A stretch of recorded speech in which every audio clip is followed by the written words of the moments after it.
Hey guys, tonight we're drifting down a narrow, cobbled lane slick with yesterday's rain, lit faintly by guttering torchlight and the odd lantern hung in the eaves of crooked buildings. Somewhere nearby, a lute plinks out a tune that's trying, and failing, to sound romantic. You're shivering in your threadbare cloak, because apparently no one thought to invent central heating for this part of the medieval world. You've come here out of curiosity. Maybe desperation. Maybe both. The brothel looms ahead, not a palace of velvet and chandeliers, but a leaning timber-framed house with red silk draped behind its windows and the faint smell of warm ale, sweat, and crushed herbs wafting from beneath the crooked door. A woman leans lazily out an upper window, adjusting her bodice and watching you with the tired amusement of someone who's seen it all before. You hesitate. Then you step inside. And that's probably your first mistake. So, before you get comfortable, take a moment to like the video and subscribe, but only if you genuinely enjoy what I do here. And hey, let me know where you're watching from and what time it is there. Now dim the lights, maybe turn on a fan for that soft background hum, and let's ease into tonight's journey together. The interior is somehow both darker and louder than you expected. The air is thick with wood smoke and incense, and a dozen mismatched voices talk over each other. There's laughter from somewhere behind a velvet curtain, and off to the side, a man slumps over a table, snoring into a puddle of something that might once have been wine.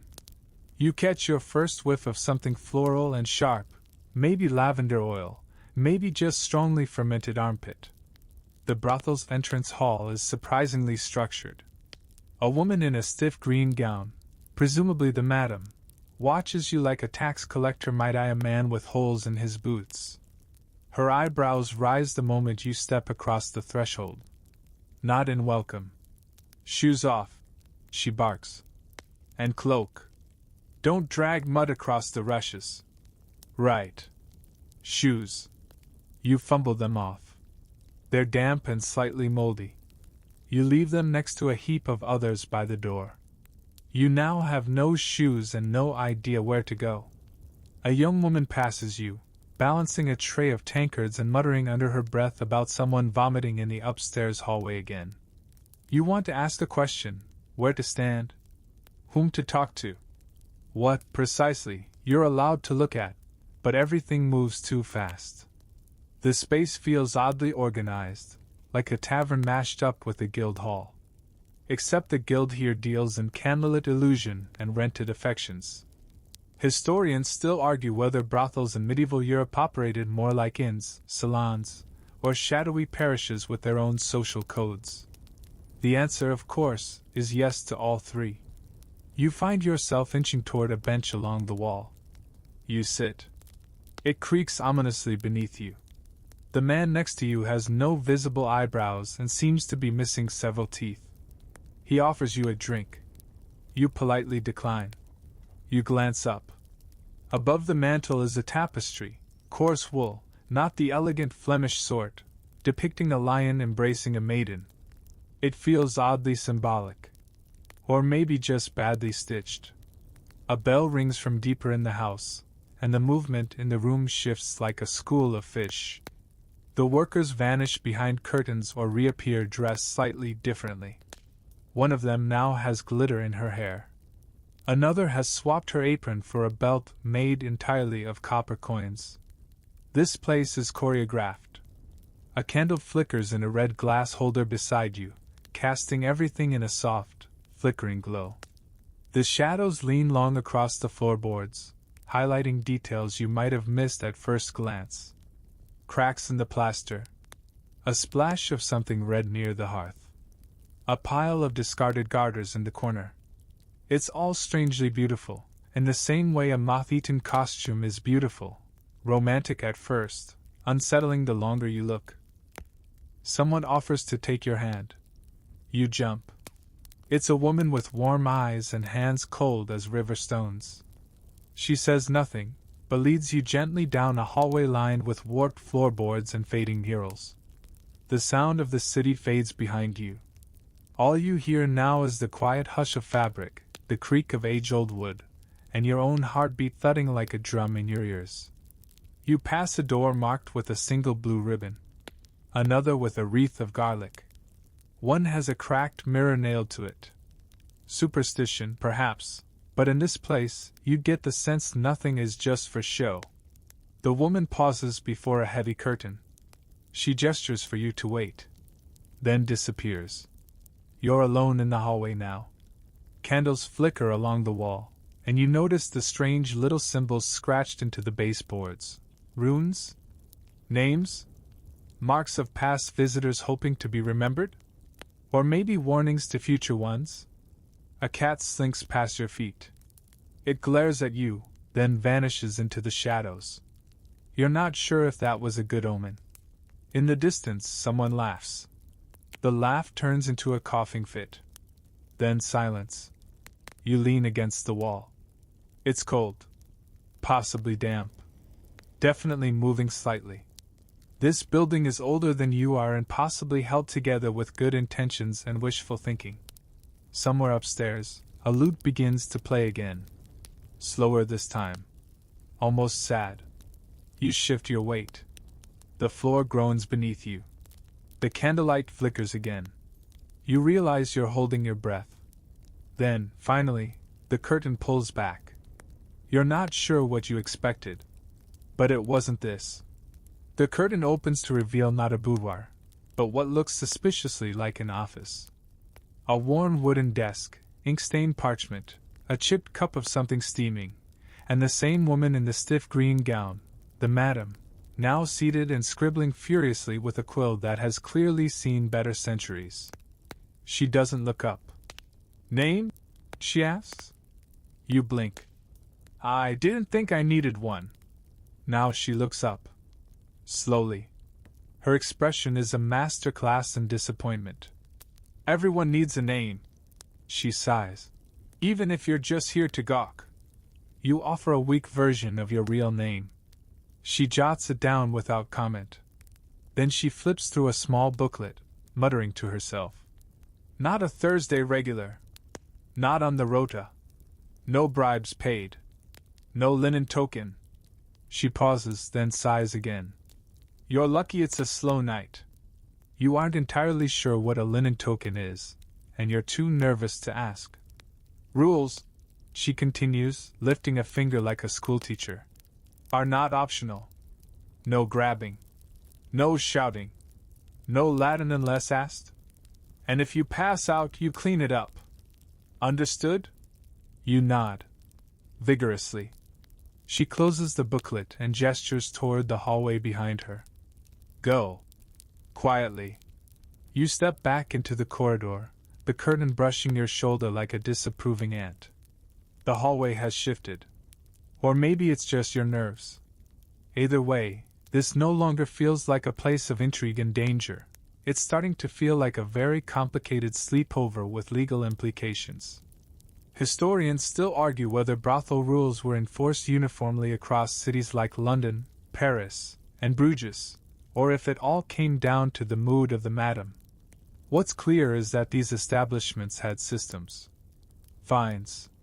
Registries. Even nightly inspections, sometimes conducted by the local bishop. Which is probably why that, no Latin, rule exists in the first place. You pass another open doorway. Inside, a woman is adjusting her bodice in front of a cracked mirror, humming a song with no real melody. She catches your eye in the reflection and smiles faintly. It's not unfriendly. But not warm either. You move along.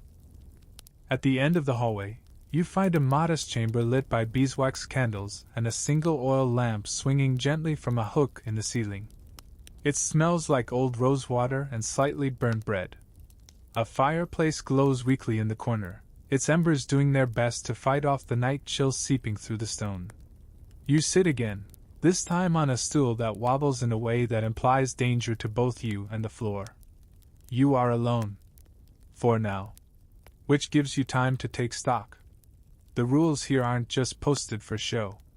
They're survival strategies, especially for the women who live and work here. Some of them started as indentured servants. Others came willingly. Many arrived in circumstances no one talks about openly. And the madam? She's less a hostess and more a CEO, parole officer, therapist, and medieval HR department rolled into one. You've heard that some brothels required their workers to wear yellow hoods or sashes in public, visible markers of their profession. Others issued metal badges for tax and health monitoring. The idea was to legalize the trade while still branding it as socially inferior. Which is medieval logic in a nutshell. You may do this, but don't you dare feel good about it. You run a hand along the edge of the table beside you. It's sticky. You pull it back quickly. Something scuttles beneath the floorboards. Possibly a rat. Possibly a judgmental ghost. Then, voices rise just outside the chamber. You hear a sharp exchange, laughter, followed by a scolding tone, and then the unmistakable slap of a tankard against the wall. A woman enters. Not the same one from before. She's older than the others, with hair tied in a loose braid and a face that carries the weight of too many winters. She wears no makeup. Just a leather apron over a simple gown. She squints at you, then sighs. You again? You start to protest that this is your first time, but she waves a hand. They always say that. She sets down a small jug and 2 wooden cups, pours generously into both, then nudges one toward you. House mead, she says. It's awful. But warm. You take a sip. She's right on both counts. Don't ask my name, she adds. Not that kind of place. You nod, then immediately regret it because you've now committed to finishing the mead. It tastes like regret and boiled bark. She sits across from you, eyeing you like she's trying to place your tax bracket. So, she says slowly, why'd you come here? You open your mouth. Close it again. She snorts. Curiosity, she answers for you. That's what it always is. Curiosity and loneliness. You're not sure if you've been insulted or psychoanalyzed. She leans back, staring at the flickering fire. This place, she mutters, is safer than most taverns, warmer than most homes, and less judgmental than any church I've ever known. But it's no place for dreaming. You hear footsteps again in the hall. Laughter. A door slamming. Someone sneezes violently, followed by a cheer. She stands, dusts off her apron. Finish the mead. Then go downstairs. They'll be lighting the candelabra soon. That's when things really get moving. You stand too, still unsure what role you're supposed to be playing here. Don't touch the blue room, she warns over her shoulder. Seriously. Just don't. Then she's gone. You stare into the mead. It glares back. So far, you've learned 3 things. 1. The rules here matter more than you expected. 2. You are perpetually in someone's way. And 3. You should have brought better shoes, and a stronger immune system. You set down the cup and rise slowly. Time to see what this brothel does after dark. The staircase groans beneath your weight. Each step sounds like a protest, as if the house itself disapproves of your curiosity. The wood is worn smooth in the center, evidence of centuries of nervous feet climbing and descending in varying degrees of sobriety. You pause at the bottom. A heavy red curtain blocks your view of the room beyond, swaying gently like it just exhaled. From the other side, you hear low music, lute again, maybe a drum this time too, and bursts of laughter, murmured conversation, the clink of mugs, and something that sounds suspiciously like a goat. With a deep breath and an even deeper sense of, what am I doing? You pull the curtain aside and enter the lounge. It's not what you expected. No lace, no pillows. Instead, you find yourself in a large hall with low, smoky ceilings, and the warm, chaotic buzz of too many people in too small a space. Oil lamps line the walls, their flames dancing through colored glass, casting green and red shadows on the uneven stone floor. A huge fireplace blazes at one end, its mantel draped in sprigs of dried herbs and iron charms. Benches and stools fill the room, surrounding low tables cluttered with playing cards, dice, tankards, and the occasional chicken bone. And then there's the clientele. You might have imagined this would be a parade of strong-jawed knights and traveling troubadours. Instead, the room looks like a painting of everyone who owes taxes. A crooked merchant with wine-stained sleeves gestures wildly at a bored-looking woman. A friar, an actual friar, is asleep in the corner with a candle still burning beside him. There's a man who might be a butcher, judging by the apron, sitting far too close to someone who might be his apprentice. And there's one guy, no one's quite sure who invited him, holding a live pigeon. Historians still argue whether medieval brothels functioned more as neighborhood social clubs than spaces strictly for carnal pursuits. In places like Southwark and London or the stews of Paris, records show locals visiting not for companionship, but for the drinks, the gossip, and the occasional heated backgammon match. You weave through the crowd, trying not to step on anyone's cloak or tangle in a stray loot strap.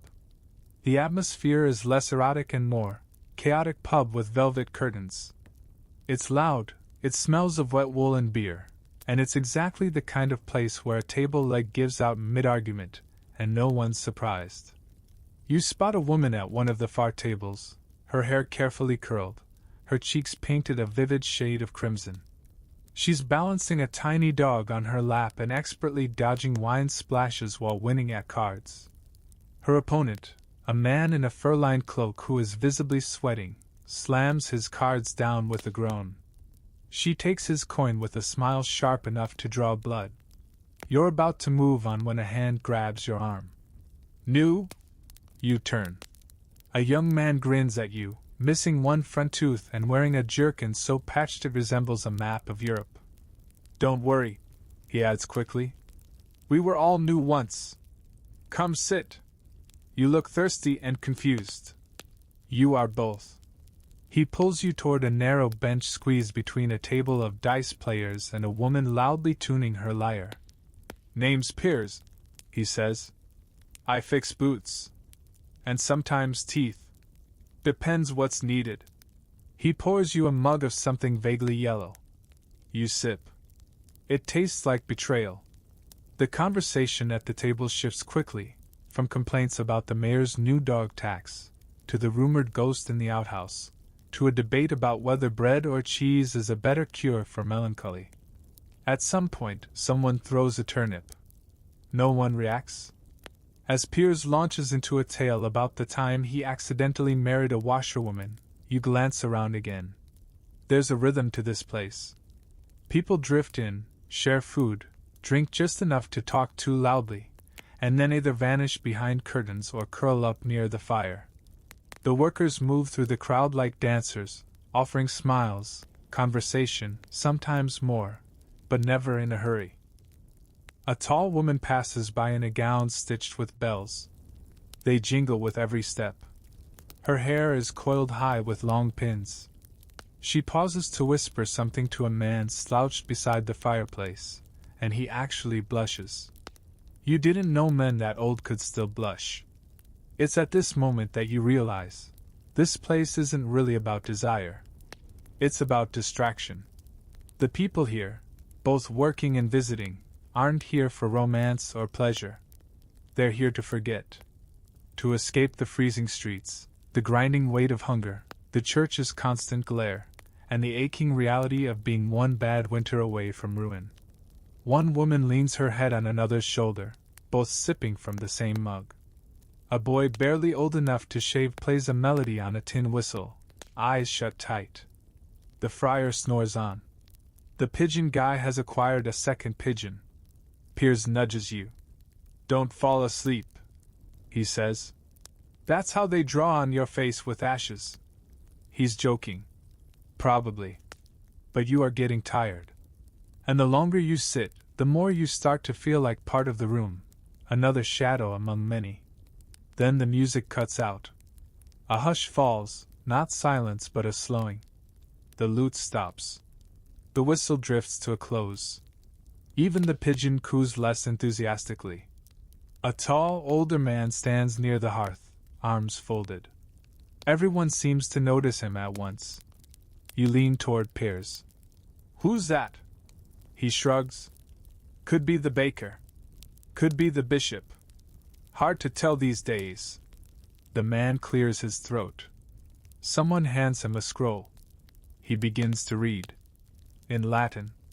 Of course. You catch only fragments. Something about sin, the body, and the civic virtue of not urinating in alleys.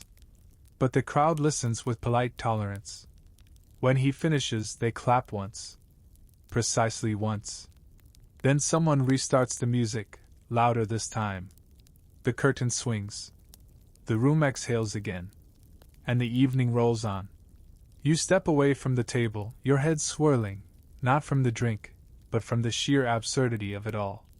You've now watched a man recite Latin verses to an audience that includes a fishmonger, two disguised noblewomen, and what you're fairly certain is a scarecrow wearing boots. You need air. Or silence. Or possibly just a stronger sense of reality. You stumble into a side corridor lit by a line of tallow candles, their flames bending with the draft that seems to haunt every inch of this place. The deeper you go, the thicker the smell becomes. It's not unpleasant exactly, more like a floral storm, lavender, rose, myrrh, musk, and something earthy underneath, like wet hay and old leather. You pass a half-open door and catch a glimpse of someone seated on a stool, brushing white powder across her face. She looks up, sees you, and gives a slow, theatrical wink. The gesture isn't flirtatious, it's tired. Professional. As if she's winking not at you, but at the entire night ahead. Another door reveals a cluster of women around a basin, laughing as they dip rags into steaming water infused with mint and chamomile. One of them is holding a chicken. You decide not to ask why. You finally stop in front of a long mirror hanging at a slant on the wall. Its glass is bubbled and warped, so your reflection looks like it's been caught mid-melt. Still, you study yourself. You do not look like someone who belongs here. You look like someone who wandered into a Renaissance fair by accident and refused to leave. A girl with braided hair passes behind you, trailing a scent of sandalwood and powdered cloves. She's wearing a bodice so tight you're not sure how she's breathing in makeup that looks more painted than applied. When she smiles, her teeth are surprisingly white. Suspiciously white. "Eggshell ash," she says, noticing your stare. "Mixed with vinegar. And patience." You nod, impressed and also vaguely horrified. Historians still argue whether cosmetics in brothels were seen as marks of status or shame.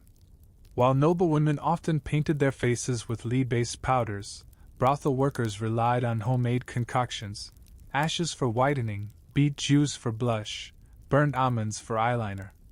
Effective? Occasionally. Safe? Absolutely not.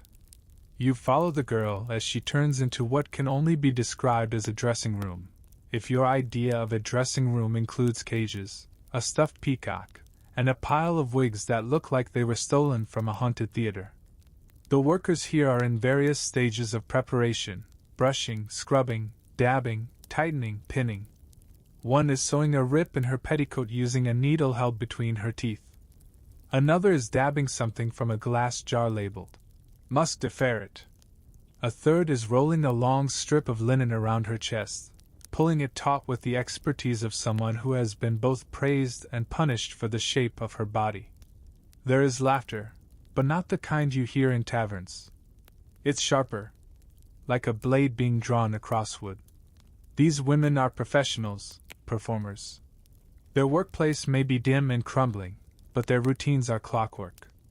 You notice a set of polished bone combs, each engraved with initials, lying next to a cracked compact of yellow powder. One woman dips her fingers in honey and smooths it over her eyebrows. Another sprays vinegar water into her hair to make it shine in the lamplight. One of them catches you watching. "What?" she asks. "Never seen a goddess being assembled?" You try to answer, but she's already turned away.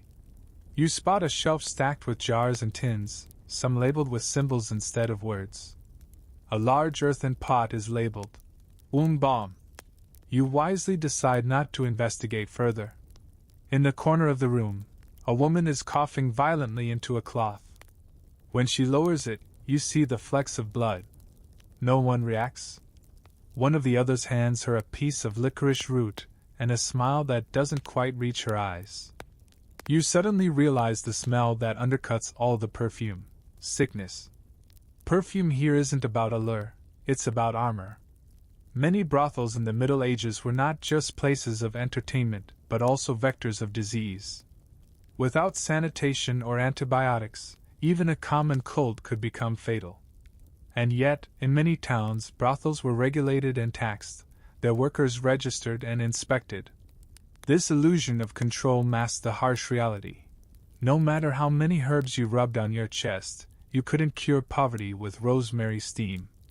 You move to a window. It's been nailed shut. The glass is filthy, but you can just make out the moon through the grime. "Beautiful, isn't it?" says a voice beside you. It's the girl with the braided hair again. She's finished painting her face and now stands beside you, arms crossed, looking at the same warped moonlight. "Every night I wonder if I could jump from this window and land in a better story," she says. You glance down. It's a one-story drop into a midden heap. "Wouldn't get far," she adds. "But sometimes it's enough to imagine." You want to say something comforting, but nothing feels right. Instead, she reaches out and tucks a sprig of dried lavender behind your ear. "You smell like outside," she says. "That's rare." Then she vanishes down the corridor, bells on her slippers barely making a sound. You take a breath, steady yourself, and return to the hallway. It's quieter now. The music downstairs has taken on a slower rhythm. You hear the creak of a floorboard above you. A baby crying in the alley outside. Someone chanting softly in the next room, possibly a prayer, possibly a drinking song. You glance down at your clothes, suddenly aware of how plain you are here. No ribbons. No rouge. No role to play. And yet you're still in the performance. Just not one you understand yet. You find yourself drifting back toward the main room. Only now, your eyes catch more than they did before. The curtain of mystery has been pulled back slightly, just enough for you to notice the details lurking behind the mood lighting and theatrical glances. And that's when you begin to notice the props. Not props in the playful sense. These aren't the feather boas of a cabaret. These are objects, artifacts, instruments of purpose. You pass a side alcove where a woman is dusting a row of odd-looking items: a ceremonial fan made of peacock feathers, a chain of silver bells, a wooden paddle with runes carved into the handle, a ribbon mask that seems far too small for an actual human face. At first, it's easy to chuckle. Who wouldn't raise an eyebrow at a velvet whip looped beside a jar of goose fat? But as you pause and study the arrangement, you begin to understand that these are not just decorations, they are tools of a highly negotiated trade.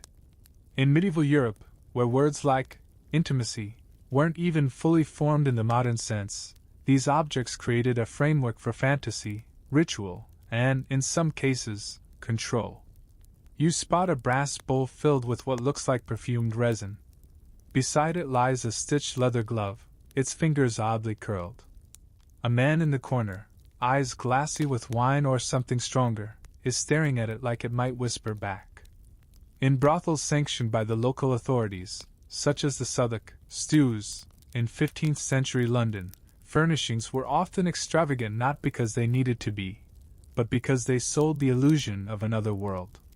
One where peasants could be kings. One where the sick could forget their mortality for an hour. One where everyone followed the script, if only briefly. You sit near a heavy wooden screen carved with roses and thorns. From behind it, the muffled sound of voices drifts, steady, rhythmic, possibly rehearsed. And then there's the red chaise lounge near the hearth. Someone once tried to make it elegant, but time has deflated the cushions and stained the brocade. Still, A man reclines on it now, fully dressed, being fanned lazily by a woman in layers of green silk. He's not speaking, just staring into the fire with the look of someone who's very far away, mentally. You wonder how many people in this room came here not for touch, but for silence. You rise and explore again. A narrow hall behind the kitchen leads you to what can only be described as a shrine. Not to religion, at least not officially, but to hope. A series of small objects line a shelf near the wall: a baby's rattle, a length of ribbon, a folded prayer parchment, a shoe so tiny it couldn't belong to anyone in the house now. These are offerings. Markers. Maybe good luck charms. Maybe memories no one could throw away. Historians still argue whether such personal spaces and brothels were meant for comfort, grief, or protection. Some believe they were a kind of makeshift ritual, a way for the women to ground themselves in lives that demanded endless roleplay. From behind a closed door, you hear music again, different this time. A harp, slow and soft, accompanied by a low voice humming. You peer in and find what seems to be a sitting room, lit only by moonlight and beeswax candles. 2 women are there. One is combing the other's hair, slowly, gently, as though tending a sacred task. Either looks up. You back away. You pass another chamber, and this one breaks the illusion. The floor here is strewn with hay. A basin in the corner overflows with water-stained rose red. A stack of towels smells of vinegar and nettle soap. And hanging from a wooden peg is something you recognize from earlier, the infamous dung sponge. Yes, that's exactly what it sounds like. It's a historical fact, though thankfully not a universal one, that certain brothels encouraged the use of medieval contraceptive methods that ranged from the inventive to the alarming. Crocodile dung mixed with honey. Vinegar-soaked sponges. Herbs like pennyroyal or silphium, both lauded and feared. There's a small shelf of clay jars, each labeled in a shaky hand: rue oil, wool vinegar tonic, powdered beetle shells. You don't touch anything.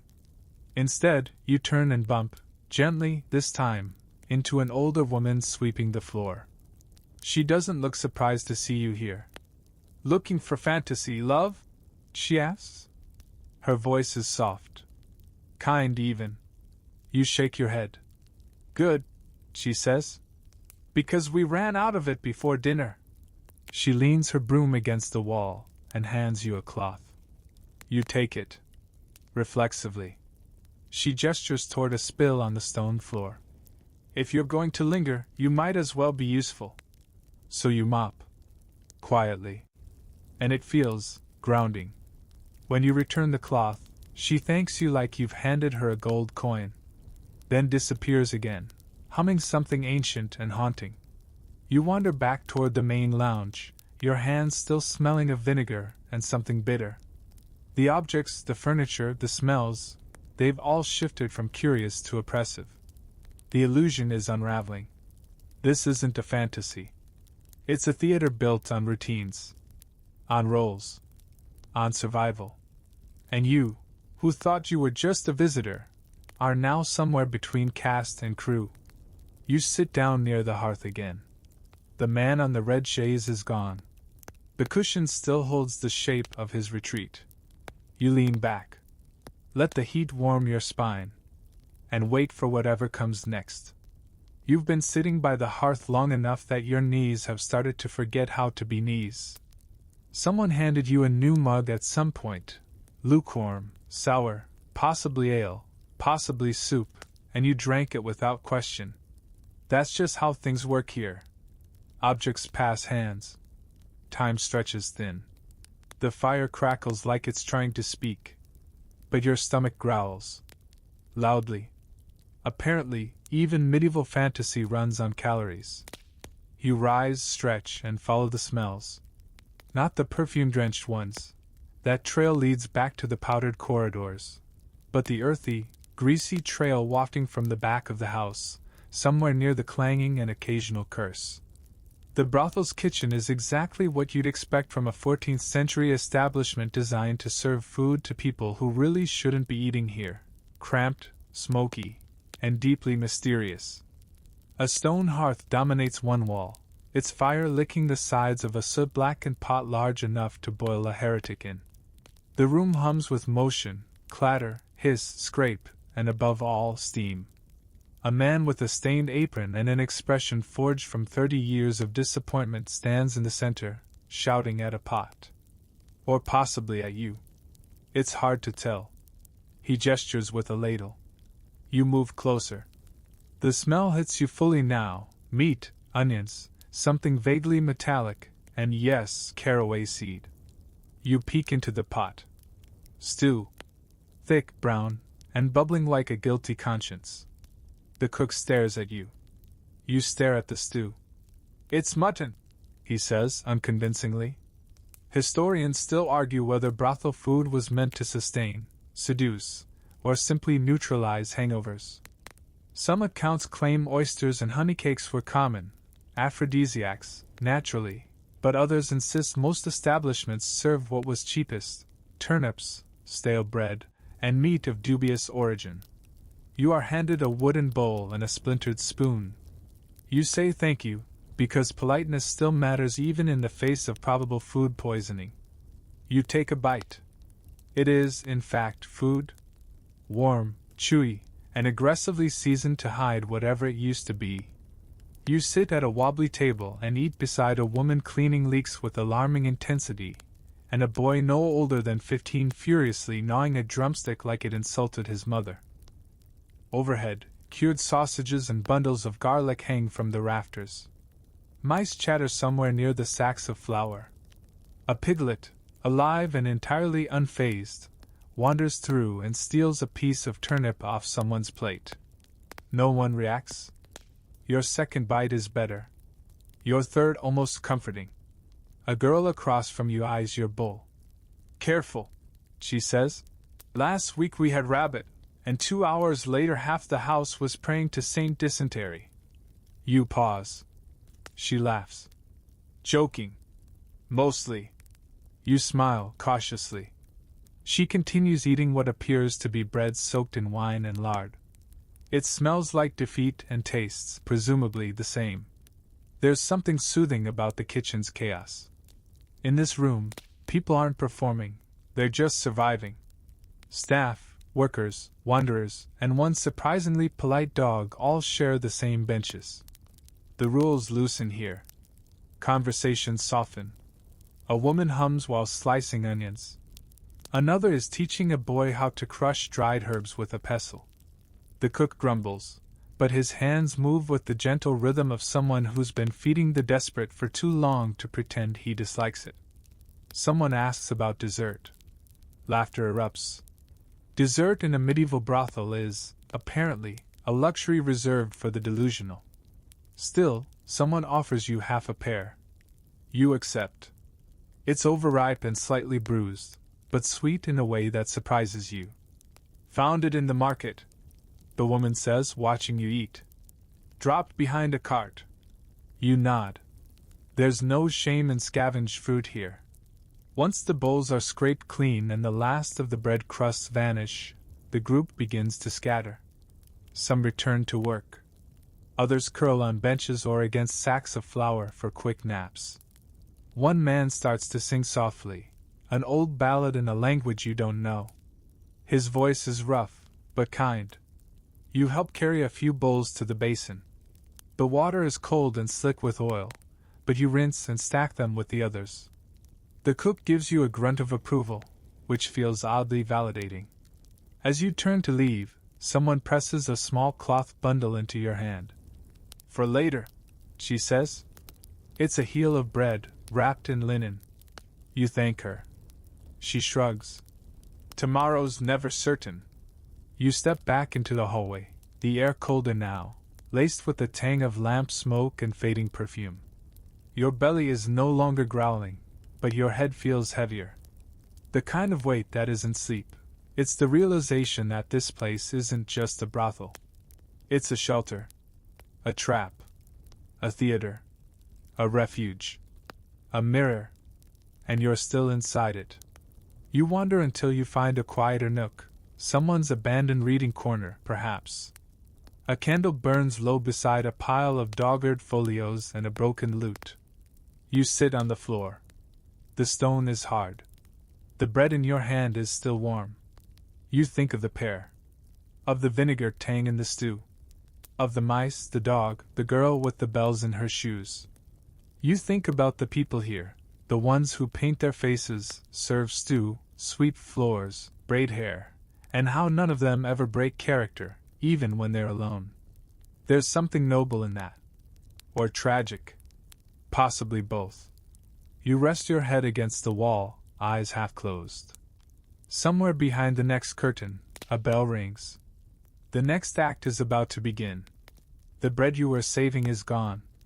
You don't remember eating it, but the linen it was wrapped in now sits crumpled in your hand, faintly warm and smelling of rosemary. The brothel has slipped into its next phase, later, quieter, stranger. You rise slowly, joints aching from the cold floor, and stretch your back. The hum of the house has changed again. The raucous laughter and card games have faded. Footsteps now land softer.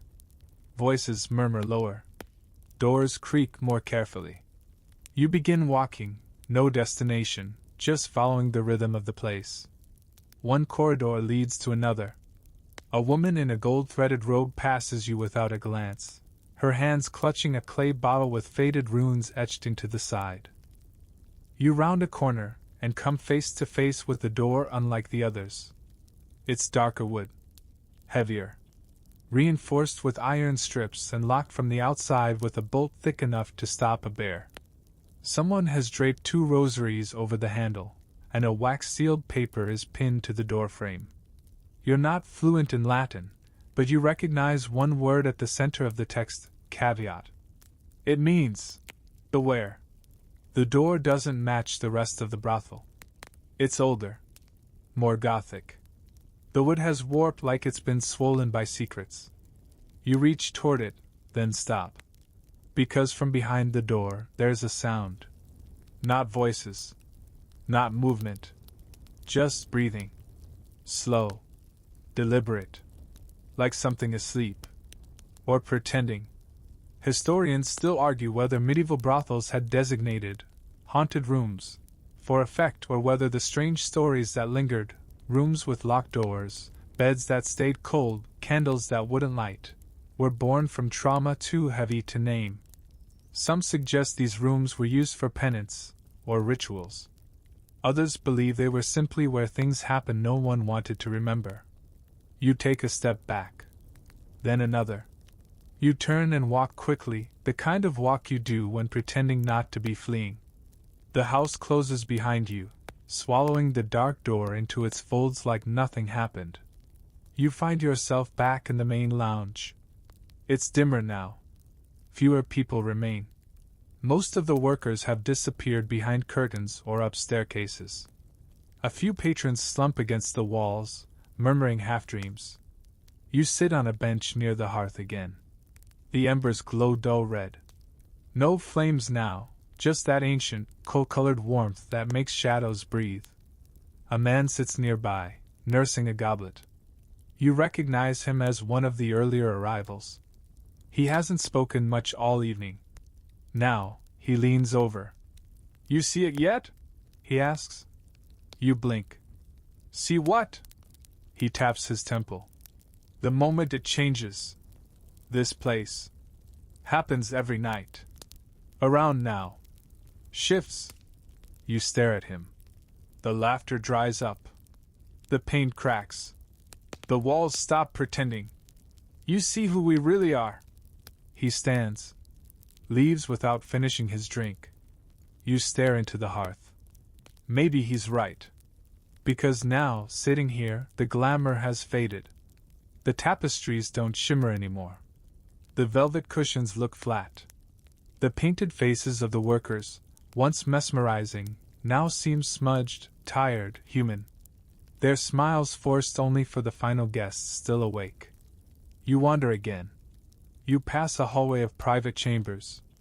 Doors ajar, the beds inside still rumpled. Sheets stained with wine, or candle wax, or stories no one will tell again. You glimpse a young woman bent over a basin, scrubbing her arms. Her makeup is half gone, revealing freckles underneath. She's humming softly to herself. Farther down, someone is sweeping flower petals from the floor. Another is emptying a chamber pot. The air smells of lavender and sweat and tallow. Then you find it. A room half lit, empty and quiet. It's not much, just a small fire in a corner grate, a table with a half-melted candle, a cot against the wall. But it's not locked. Not marked. Not part of the performance. You step inside. Sit. The cot is stiff. The room is cold. But here, finally, is something that doesn't pretend. On the table lies a comb. A wooden doll. A page torn from a prayer book. Someone sleeps here. Someone who laughs by night, paints her face, spins illusions, and then comes here, to this small room, to peel it all away. You stare at the doll. Its smile is faded. Its paint chipped. It's perfect. You lie back on the cot, just for a moment. Let your eyes close.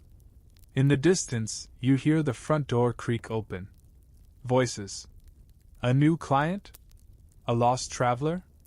The house inhales. You exhale. The moment passes. You sit up again. Return the doll gently to its place. And leave the room the way you found it. There's a rhythm to this brothel. A tide. A pulse. And in the deep hours of the night, when the glamour fades and the stagehands start sweeping up, you finally understand what the act is for. It's not for pleasure. It's for forgetting. You drift back down the corridor, your footsteps soft against the uneven floorboards. The house creaks and settles like a tired animal. Somewhere behind you, a candle sputters out with a sigh. The brothel is quieter now, resting, digesting, waiting for the next stir of life. Then you hear it.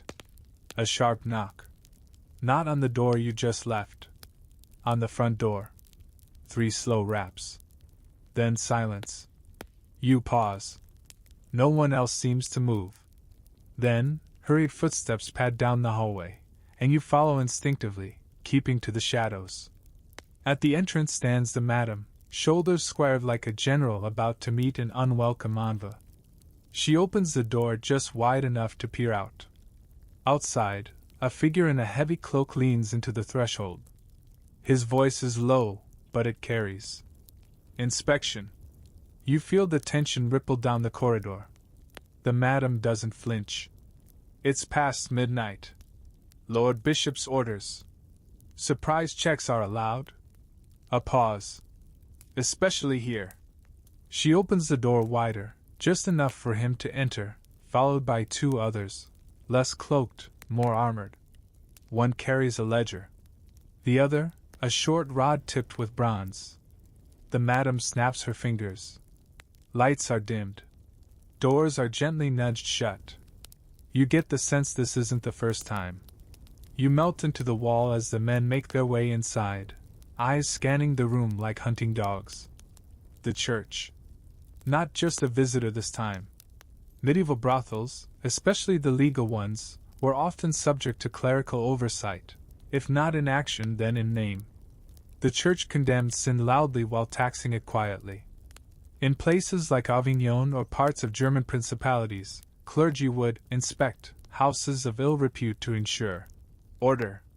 But the lines were always blurry, especially when bishops had nephews with expensive habits. One of the men pauses near a candle. He dips his rod into the flame, snuffs it out, then lights it again. Testing the air. Or asserting dominance. Hard to say. He speaks. Where's the ledger? The madam disappears briefly, returns with a book bound in cracked leather. The man flips through it, eyes narrowing. Too many visitors. Not enough names. The madam's lips tighten. Not all customers volunteer their titles. He makes a small mark in the margin with a quill that appears from nowhere. Then he looks around. Any sick? You flinch. The madam answers calmly. None that haven't already been treated. Another mark. Any deaths? A silence. None recent. Another pause. You don't breathe. Then a third man, quieter, younger, catches your eye. You look away quickly. He walks over, stops a few feet from you. You a guest? You nod slowly. He looks you up and down. His gaze isn't unkind, but it's assessing. Like he's deciding whether you're worth writing up. Then keep your hands clean and your voice lower. He mutters. They'll be gone in a moment. You blink. And just like that, he turns and rejoins the others. They continue their rounds, checking corners, sniffing out impropriety, or pretending to.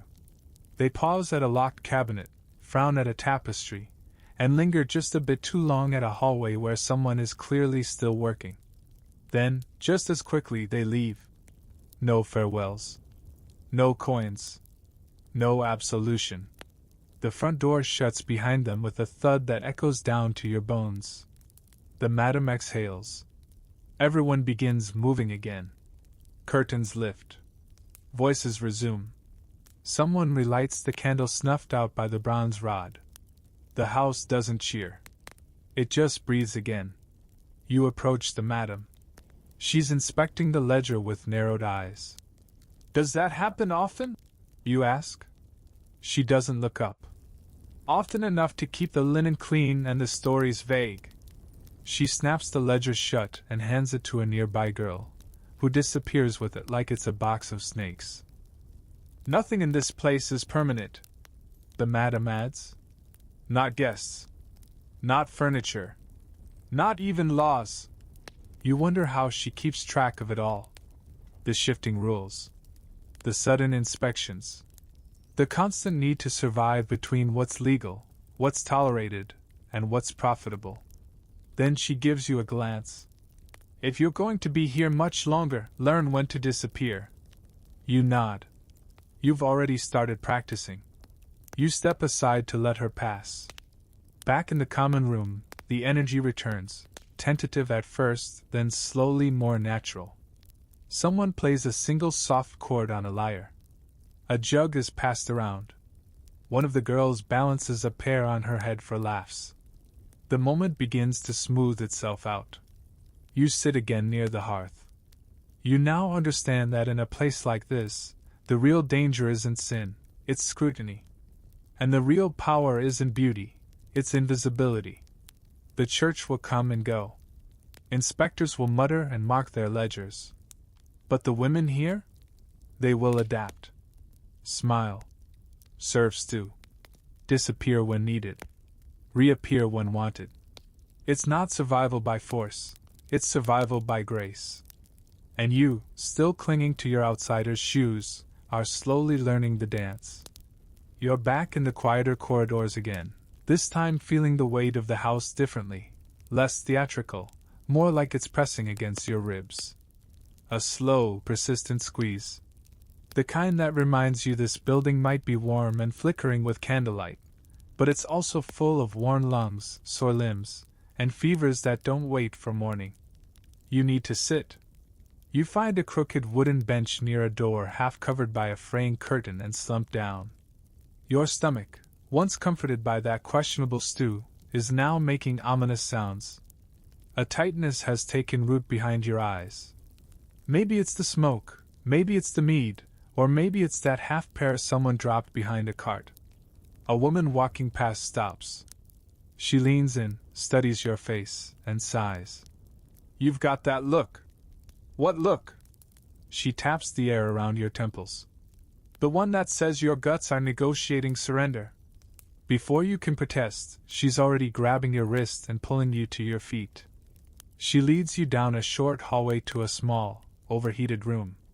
On one wall hangs a tapestry depicting Saint Sebastian, pinned with arrows and still annoyingly handsome. In the center of the room, a rickety cot, a chair, and a small table covered in jars, rags, herbs, a cracked bowl of ash, and something that looks suspiciously like dried frog parts. Lie down, she says. I think I'll stand. She gives you a look. You lie down, Unlicensed physicians, she mutters, pulling a stool to your side. That's what they call us. As if a license makes you any less dead when a wound festers. You try to smile but end up wincing. Your head throbs. She opens a jar and waves it under your nose. You gag. Mustard seeds, she says. Clears the sinuses and scares away melancholy. You're not sure it's working. She sets the jar down, leans over you, and feels your forehead with the back of her hand. Too warm, she mutters. But not plague warm. Probably. That last word doesn't inspire confidence. She starts mixing something in a small cup, a glug of thick wine, a pinch of powder scraped from the inside of a seashell, and a few drops of something green. This, she says, handing it to you, is frog spleen tonic. It's either going to fix you or make you vomit so hard you think you've been reborn. You hesitate. She raises an eyebrow. You drink. It tastes like regret and burnt toast. She begins poking gently at your abdomen. Tell me when it hurts. You squeak. There, she says triumphantly. Your liver's sulking. Typical. She moves quickly, swabbing something dark onto a square of cloth and pressing it to your side. You lie there, wondering how many spleens gave their lives for this exact moment.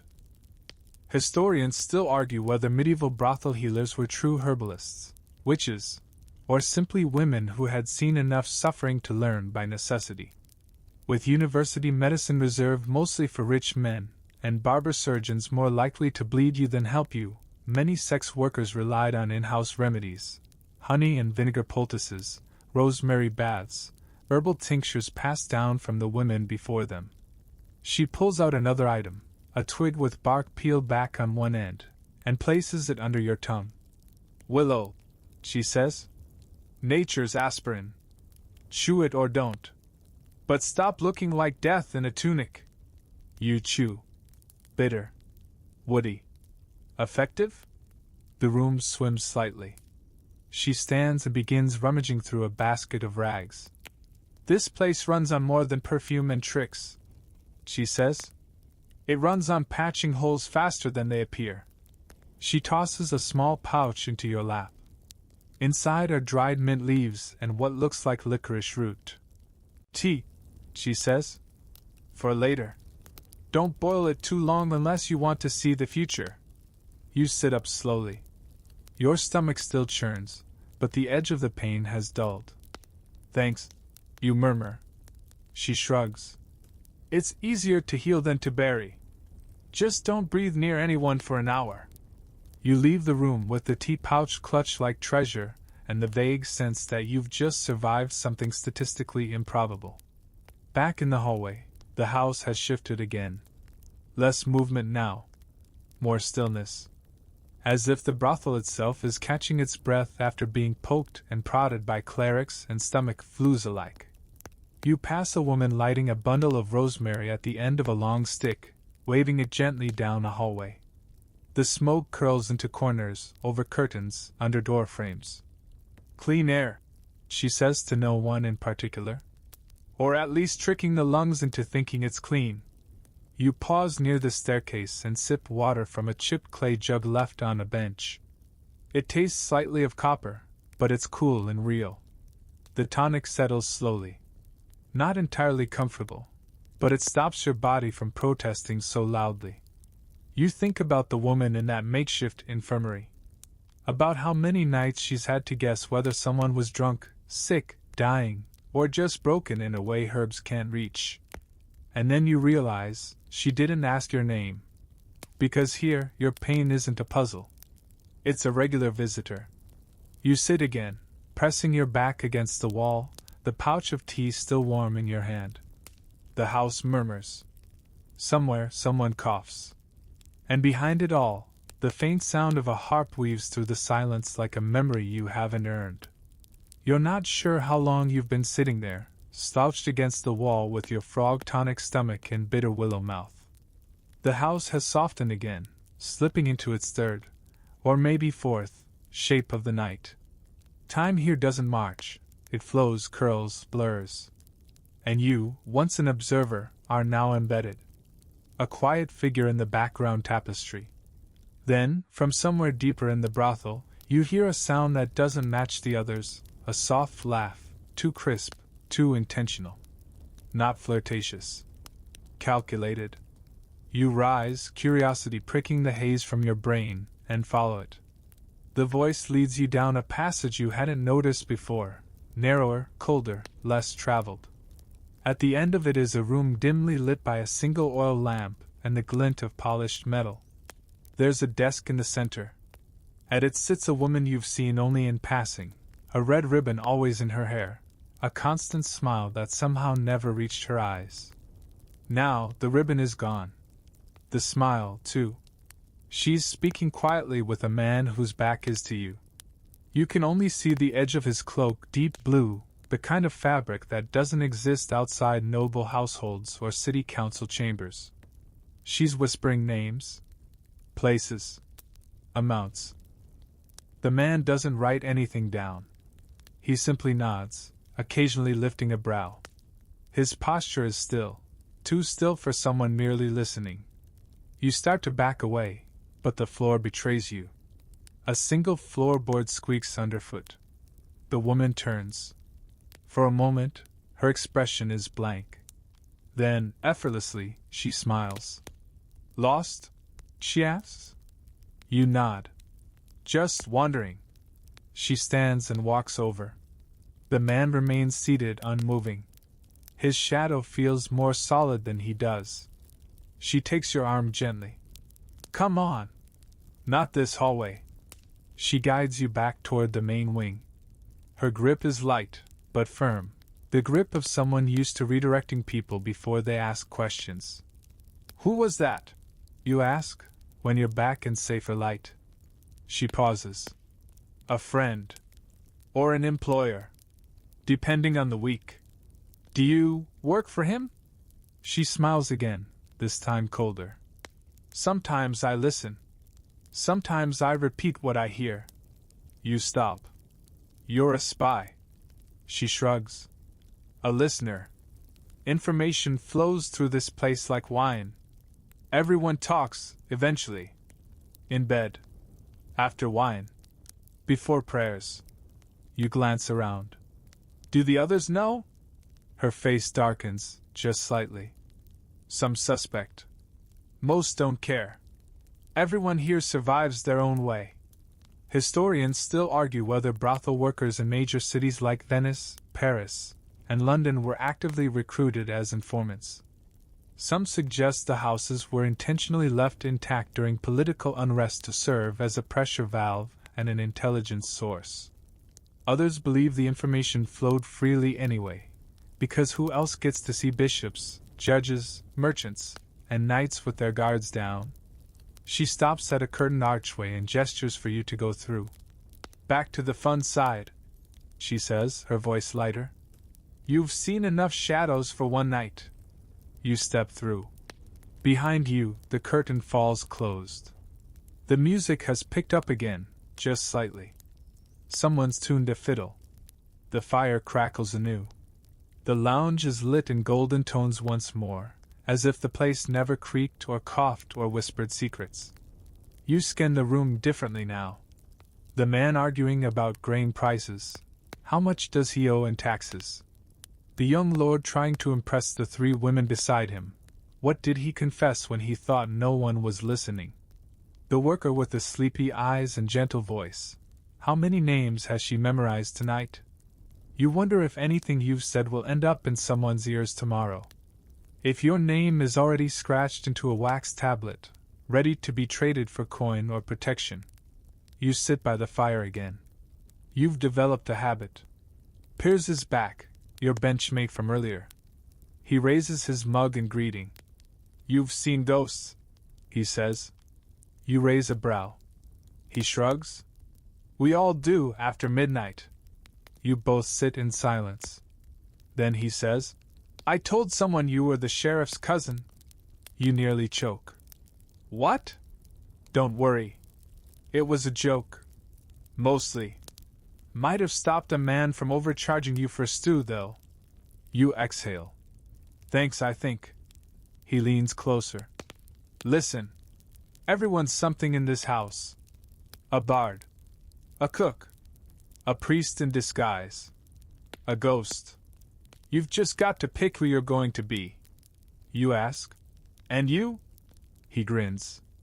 Today? I'm a philosopher with bad boots.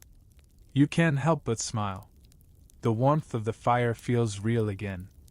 For now. Then, as if on cue, a voice calls from the back hall. Piers groans. Back to pretending I'm interesting. He stands, stretches, and vanishes behind a curtain. You remain. You think about the listening girl, the man with the ledger for a mind, the way everyone here wears two faces, at least. And how quickly yours is becoming one of them. You're not sure of who you are anymore in this place. But someone probably already does. The fire has started to burn low again. The shadows have returned, thinner now, more stretched, like they're tired of performing. You close your eyes for a moment, resting your head against the wooden wall behind the bench. Just a moment. You won't fall asleep. But then, bang, bang, bang. You're on your feet before you've even processed the sound. Heavy fists pounding at the front door, hard and fast, urgent, angry. The entire house stills. Conversations cut off mid-sentence. Music halts. Laughter dies in throats. Another bang. A crash this time. Something shattering. Someone screams. The madam's voice cuts across the silence, sharp and low. Dull. Quietly. Everything erupts into motion, but not panic. It's practiced. Like choreography. Curtains pulled. Candles snuffed. Doors slammed shut. Footsteps, quick, light, familiar, rushing into hiding places you didn't even know existed. You stand frozen for half a heartbeat. Then Piers grabs your arm. Come on! He pulls you down a narrow passage behind the hearth, a place you swear wasn't there 10 minutes ago. It leads into a cramped hallway lined with faded cloaks and crooked stools. He shoves open a trapdoor at the end, revealing steep steps leading downward into darkness. You first. You hesitate. Who is it? Could be city guards. Could be someone's jealous husband with a blade. Doesn't matter. Go. You go. The steps are damp and narrow, carved from old stone that smells of mold and wet iron. The darkness is complete, broken only by the occasional glow from a smuggled candle stub pressed into the wall. Behind you, others follow. Soft feet. Whispered prayers. One person is humming under their breath, badly. You reach the bottom and find yourself in a cellar. Barrels, sacks of grain, a rusted scale. It's cramped and smells like root vegetables and regret. You squeeze against the wall as others pour in. Maybe a dozen, maybe more. There's no shouting above, just the sound of boots. Heavy ones. Running. Furniture scraping. A crash. Then silence. Piers is beside you, arms crossed, breathing slowly. If it's the watch, he whispers, they'll take names. Maybe a fine. Maybe a few beatings. Depends if we've upset the mayor this week. And if it's not, he shrugs, then we wait. And hope they're just loud, not sharp. Someone near the barrels sneezes. No one reacts. You press your back against the stone and try not to think about your heartbeat. Historians still argue whether medieval raids on brothels were moral crusades or political performances. In many cities, laws changed weekly. One bishop's sin was another alderman's revenue stream. But raids were common. They served as public displays of piety, even if the same men returned a week later as patrons. Above, footsteps again. Slower now. You count them. 2, 3. Hard to tell.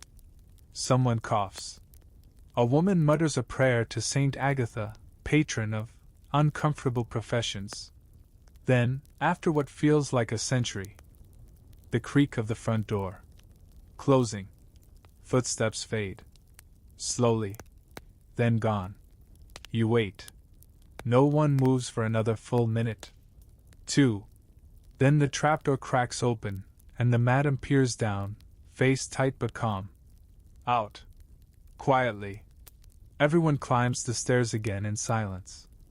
A strange reverence lingers in the air, like coming out of a church after a thunderstorm. Back upstairs, the damage is minimal. A few chairs overturned. One curtain torn. A jug broken on the floor. But the real damage is to the illusion. Everything is exposed now. The magic broken. The workers reappear gradually, adjusting sleeves, readying sashes, smoothing skirts. The fire is stoked again. Candles relit. But it feels hollow. Forced. You wander into the lounge, now sparse and oddly sterile. Even the velvet looks tired. Piers is at the table again, flipping a coin absent-mindedly. That was a fun chapter. You raise an eyebrow. He leans in. You still think this place is about desire? You say nothing. He flips the coin again. You pass the madam on your way back to the bench. She's kneeling by the broken jug, sweeping the shards into a pan. You pause. Are we safe? She doesn't look up. Safe is a word for people with doors that lock from the inside. Then she stands, dusts her hands, and walks away without another word. You sit down again. The hearth is still warm. But it doesn't comfort anymore. You close your eyes, listening. The lute begins to play again, softly, hesitantly. The rhythm returns. But something has changed. You have changed. Because once you've seen the house crouch and tremble in the dark, once you've hidden beneath it, hearing boots and shouts, you can never go back to believing it's just a storybook. It's real. Too real. And still standing. You don't remember falling asleep. You must have, just for a moment, curled against the corner of the bench with your knees drawn up and your chin resting on your sleeve. The fire burned low, and someone threw a shawl over you, a kindness, anonymous but appreciated. When you blink awake, the room has thinned out even more. The chairs are mostly empty. A single candle flickers in a wall niche, casting long, uncertain shadows across the floor. And suddenly you realize, you've made it to the sleeping hour. The real one. The deepest cut of night, when even the ghosts stop whispering and just curl up somewhere warm. Except you're not sure where you're meant to go. You stand slowly, bones stiff, mouth dry. The mead has dried to syrup on your tongue, and your back aches like you've been doing farm work in your sleep. You shuffle out of the main hall into the back corridors again, looking for something, anything, that might pass for a place to rest. After a few turns and false doors, you come across a narrow staircase lit by only one guttering candle at the top. It winds sharply, built at a tilt like everything else in the house. As you climb it, the sounds of the brothel fade behind you, the lute, the murmurs, the clink of glass. Up here, it's just dust and floorboards. At the top, a small door, crooked on its hinges. You push it open slowly. The room is not a room. Not really. More a storage alcove with aspirations. A slope ceiling, a curtain for a door, a mattress that looks like it once hosted a nest of angry straw mice. There's a tiny window, closed and fogged, with moonlight cutting a silver stripe across the floor. A cracked bowl sits in one corner. A single pillow, lumpy and gray with age, rests on the mattress. You could cry from how grateful you are. You drop onto the straw, which groans beneath you. Dust swirls into the air like startled moths. Your body protests at every angle, your back, your knees, your feet. But you pull the blanket around yourself and exhale into the cold, watching your breath hover in front of your face. This is your sleeping quarters. If you can call them that. Historians still argue whether brothels provided rooms for guests, or just repurposed closets and alcoves as needed. Some offered plush beds to nobles and straw pallets to commoners, while others simply spread blankets by the fire and let people collapse where they could. In some high-end establishments, separate floors were designated for sleeping, prayer, and pleasure, but this is not that kind of place. Your breath slows. But sleep doesn't come yet. Because of the noises. You hear someone snoring through the wall, deep and rhythmic, like a saw being dragged through a log. Below you, floorboards creak as someone paces. Somewhere nearby, a cat yells once, then goes silent. Wind presses against the window with a low, aching moan. And then, right outside your curtain, talking. Whispers. A man's voice and a woman's. You can't make out words, just the cadence. Urgent, soft, maybe an argument. Then silence. Then retreating footsteps. You lie there, eyes wide open, blanket pulled up to your ears like that will stop reality from leaking in. The straw itches. You roll over. A sharp object jabs your side. You fish it out, an old spoon. Bent and rusted. You set it beside the pillow like a roommate. You roll over again. Now you're nose to nose with the wall, and you notice a small carving etched into the plaster. A name. Half scratched out. Below it, a heart, also crossed out. You wonder how many people have slept here. Cried here. Laughed here. How many names this room has swallowed. How many secrets. You close your eyes again. You almost drift. But then someone thumps down the hallway, fast, heavy-footed. You hear a muffled laugh. Then silence. You groan. The mattress shifts under you as if it, too, is trying to fall asleep and failing. You sit up, briefly consider just going downstairs and pretending to be a chair. But instead you take off your boots, finally, and wiggle your toes. They're swollen. Your left pinky toe may never trust you again. You tuck them under the blanket. The mattress crackles. The wind howls again. You lie back, arms across your chest like a monk waiting for judgment.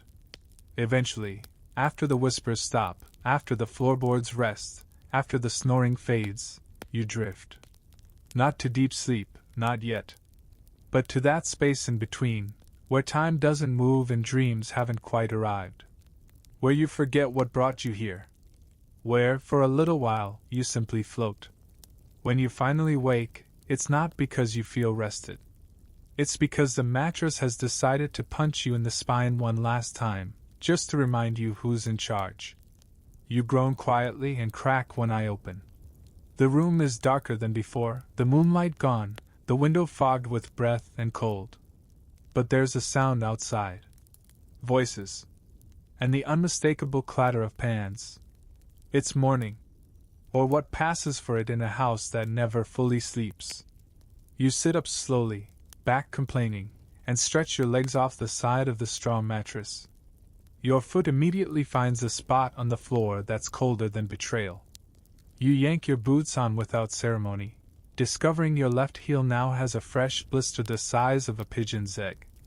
You push aside the curtain and step into the corridor. It smells different now. Gone are the late-night perfumes and heady incense. In their place, sweat, wood smoke, and porridge.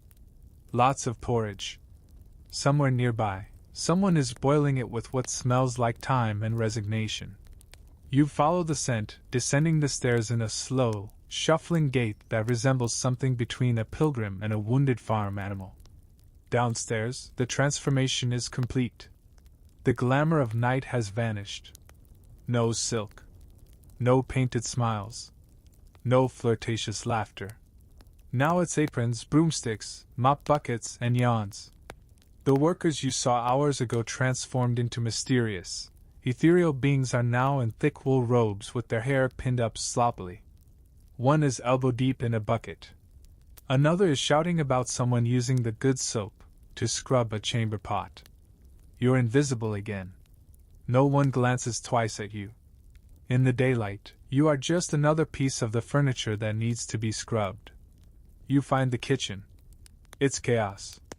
The same cook from before is grumbling at a cauldron of porridge. A young boy is peeling turnips with the fury of someone who made a very bad bet last night. Someone else is attempting to patch a tear in a tablecloth with what appears to be fishing line. You receive a bowl of something hot and grayish. It tastes like wet wood but is strangely comforting. Across from you, a woman yawns mid-bite and mutters, "Don't talk to me until I've had my second bowl." You nod solemnly. Respect. As you eat, you overhear fragments of conversation. "Did she really slap the bishop?" He asked for it. "Still, with that hand? Best one she's got." Another woman sits down beside you, hair still damp from a rushed wash. She's rubbing something into her hands, perhaps oil, perhaps hope. "You survived the night," she says, glancing at your face. "Barely," you reply. She chuckles. "That's what we all say." You sip the last of your porridge. It's lukewarm now, but somehow better than anything you tasted yesterday. You rise, rinse your bowl, and set it on the stack by the door. The cook grunts, which you take as approval. You step into the main lounge again. It's morning here, too. The curtains are open now, letting in the pale gray light of a sky not yet ready for sun. The hearth is cold. The candles are snuffed. Everything looks smaller, less golden. And that's when it hits you. The glamour is gone. So is your money. You reach for your belt. Gone. Not empty, missing. Your purse, your last few coins, even the odd brass button you were saving. All of it. You whirl around, eyes wide. Piers. It has to be Piers. Or the cook. Or the girl who smiled too kindly. Or maybe it was the room itself. Maybe it took your money as payment for the show. You're about to panic when you feel a weight in your pocket. A note. Folded once, written in clean, tight letters. "Consider it tuition." No name. No explanation. Just that. You sink into the nearest chair. Your head thuds back against the wall. You're broke. Exhausted. And oddly, relieved? Because here's the truth. You don't want to do this again. Not tonight. Not ever. This was a one-way journey through the underbelly of medieval survival, wrapped in velvet and whispering lies through painted lips. You are not cut out for this world. You miss clean pillows, predictable conversations, meals that don't threaten your intestines. You glance around. Everyone is working, scrubbing, folding, carrying on like nothing happened. Because for them, it didn't. This is every day. The dream is for the visitors. The labor is for the ones who stay. You exhale. At least now you understand the rules. Even if they cost you every coin you had. You rise from the chair, slowly and with far less ceremony than you'd like. Your knees pop. Your spine protests. Your dignity limps behind you, clutching the note labeled tuition, and wondering how it all went so spectacularly wrong. The house continues about its business, indifferent to your inner crisis. Brooms sweep. Blankets are shaken out of windows. Someone is arguing with a goose in the courtyard. You don't ask why the goose is here. You no longer have the energy for curiosity. You walk toward the side hall, hoping for a quiet place to sit and gather what remains of your thoughts. But a mirror near the stairs catches your reflection and freezes you in your tracks. It's you. But not you as you remember. Your eyes are red-rimmed. Your hair, if it was once combed, has taken on the posture of someone who's lost a long argument with gravity. There's a faint smear of ash across your cheek, and your shirt is laced unevenly, possibly by someone else. You look like a person who's been slightly exorcised but never told about it. Your mouth twitches into a smile. A tired, uneven, don't you dare laugh smile. You laugh anyway. Just once. It comes out like a hiccup. Then someone clears their throat behind you. You turn. It's the madam. She's holding a small bundle, linen, tied with string. You don't speak. You're too far beyond words. She holds it out. Your boots. You glance down at your feet. You're wearing boots. She raises an eyebrow. Your real boots. Oh. You take the bundle. Inside are your original shoes, scuffed, damp, and full of memories. Also included, a single coin. Not as much as you had when you arrived, but enough to suggest that someone, somewhere, felt a flicker of pity. Or remorse. Or maybe just accounting. She crosses her arms. You were polite. Mostly. You didn't vomit on the tapestries. You didn't sing. You helped with dishes. You nod. This feels like a medieval letter of recommendation. Next time, she adds, you leave before sunrise. You offer a weak smile. No next time. She nods, and for a moment you think you see it, just a flicker behind her eyes. Something like respect. Or maybe it's just the light from the window hitting the dust just right. She steps back into the shadows. You sit on the stoop, just inside the door, your bundle on your lap. The sun hasn't fully risen yet, but the sky is turning that odd blue-gray color that feels more honest than daylight ever does. The kind of light that makes everything look like it's been through something, and survived. A girl sweeps past you with a bucket and a song on her lips. Her braid bounces behind her, still damp. She doesn't even look tired. You envy her. You admire her. You pity her. You're not sure which.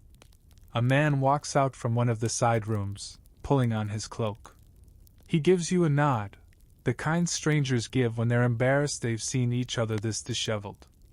A merchant, maybe? A clerk? A widower? He walks out the front door without another word. You follow. Because it's time.